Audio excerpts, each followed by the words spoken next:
Lifeline, a possible medical breakthrough, a new device that could save the lives of millions of older Americans with heart conditions.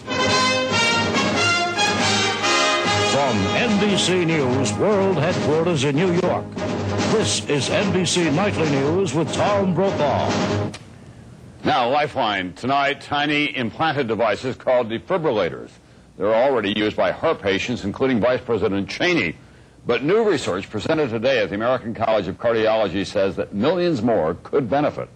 Here's NBC's Robert Bazell.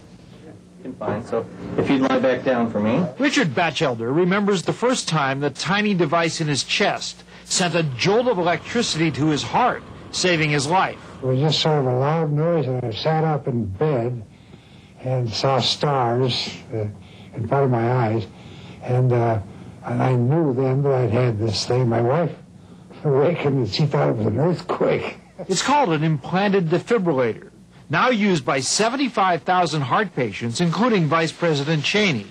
But the study presented today at a medical meeting in Atlanta suggests millions more might benefit. It has a potential for being the most important medical study of this decade. Here's how it works. Implanted with minor surgery under the collarbone, it monitors the heart through thin wires. If it detects potentially fatal irregular beats, it shocks the heart back to normal. Until now, the defibrillators were used only for people like Cheney with a history of irregular heartbeats. Your heart started racing fast.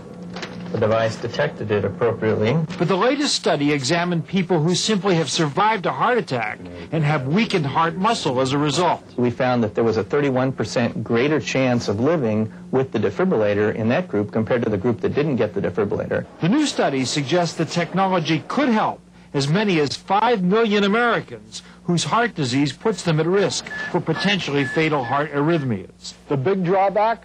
The devices cost about $40,000 to install, plus the cost of maintenance, including battery changes every 5 years. It's not clear yet whether Medicare or private insurance plans will pay for millions of defibrillators. But some doctors argue the price would be well worthwhile to save millions of lives a year. Cheers, my dear. Robert Bazell, NBC News, New York.